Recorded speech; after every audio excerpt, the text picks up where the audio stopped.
Yun, magandang gabi po mga chicken. Welcome po ulit sa aking vlog. Ngayon, medyo matagal-tagal tayong hindi nakapag-video Hindi tayo nakapag-update na sa ating mga lagang manok. Kasi napapokus tayo sa trabaho and then laging pagod pag-uwi. Sa umaga naman ay maaga tayong naalis. So yun. So ngayon lang ulit tayo nagkaroon ng pagkakataon Tsaka kanina nga pala ay bad news kasi namatayan tayo na isang manok nadisgrasya na isuot niya yung ulo niya doon sa lambat. Ayun, na siya, nabikti kasi palibasa ay malimit sila nag-iipitan pagka yung halimbawa ay sila ay gutom, tapos pag sila ay nakakita ng tao doon papalapit doon, nagsisiksikan sila sa isang sulok nag-aalpa sila. Ayun, siguro pagkasuot ng isa nadagana ng iba, yung nabikti yung isa. Sayang, malaki pa naman yung namatay So wala naman tayong magagawa, sadyang kasama naman sa yun hindi natin may iwasan yon. Kaya ang ginagawa ko, gabi-gabi ko siya na tine-check para baka mamaya meron na namang nakaipit doon, hindi natin nakapansin kasi pagkatapos kong pakainin di okay na. Tapos hindi pa naman sila agad nakakahapon. Yung iba kasi hindi pa marunong pero yung iba marunong naman nakakahapon na. Kaya ang ginagawa ko lang, gabi-gabi ko sila chine-check So yun, ngayon i-checkin muna uli natin gabi na. Baka mamaya nakaipit na naman sa lambat So ayun, tara.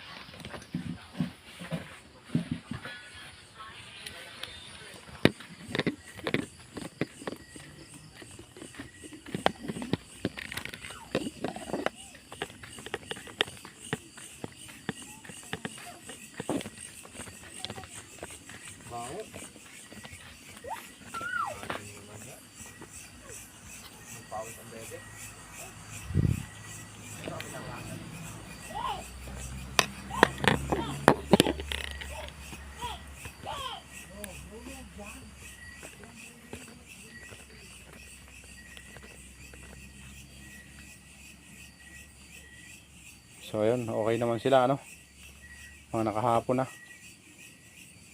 Yung iba kasi nung mga nakalipas na araw nakasiksik lang sila dyan sa sulok na yan.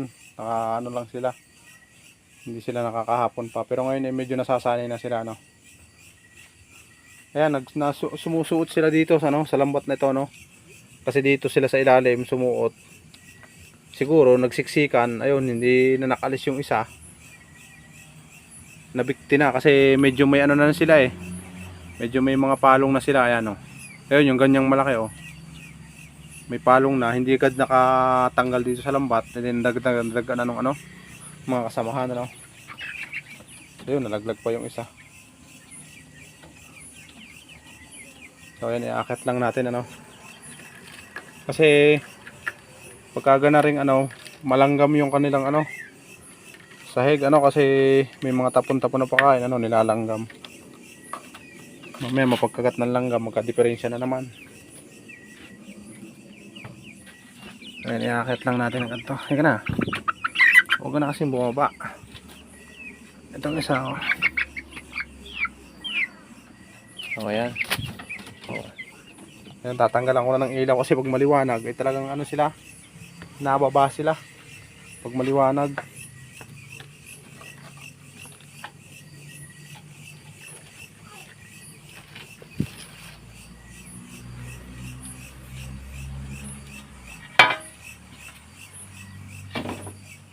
Ayan, huwag na kayong bumaba at nang kayo aba ay marami na rin pala dining marami na rin pala ako dining alagang gagamba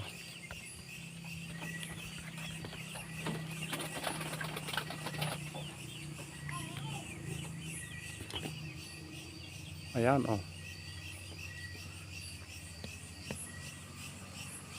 ayun pa aray talagang ari panderby na ay black fighter.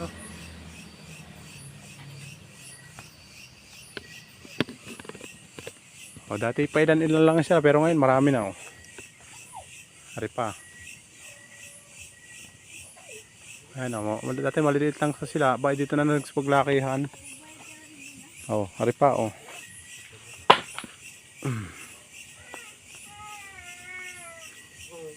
Oh, pwede na wari ko rin i-derby.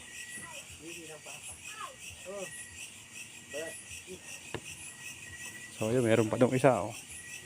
Meron pa dito oh. Ayan oh.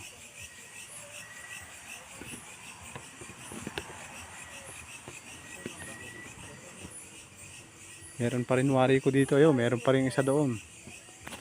Ari pa. Ayan oh. Buti hindi sila natutukan ng aking mga manok. Sabagay, hindi sila abot kasi hindi naman nakakalipad ng mataas yung mga manok na ganito eh no. Ayan pa oh. Dati pa ilan lang yan nakikita ko dito. So ngayon marami na. Are, nihahanap ko nga pala rin ng kalaban. Itong isang are, matagal na rin din eh. Territory are ang kauna-unahan din eh. Are yan, yan. Ay. Siya. Oh. Are, naghahanap ng kalaban. Talaga rin matagal ng kondisyon. Oh, ayan. Ay, oh, nag-itlog pa. Oh, ayan oh. Dumami na sila. Yung siguro mga anak-anak na itong maliliit na to. Eh, palibasa ay tikop nga ito ng lambat, ano? Hindi na sila nakakalabas. Oh, tikop ito ng lambat eh, paikot. Ayan, saka hindi napapakalma ng aking mga anak, kaya dito na sila lumaki, ano?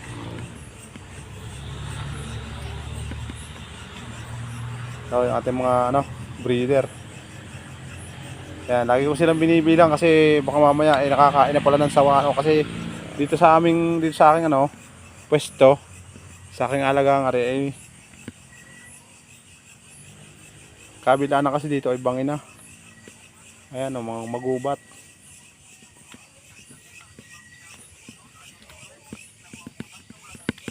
Ay marami ditong ano, maraming sawa.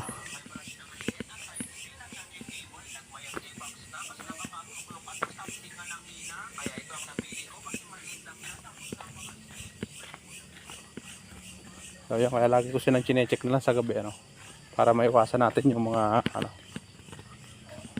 kalaban natin sa pag-aalaga naman ako, no.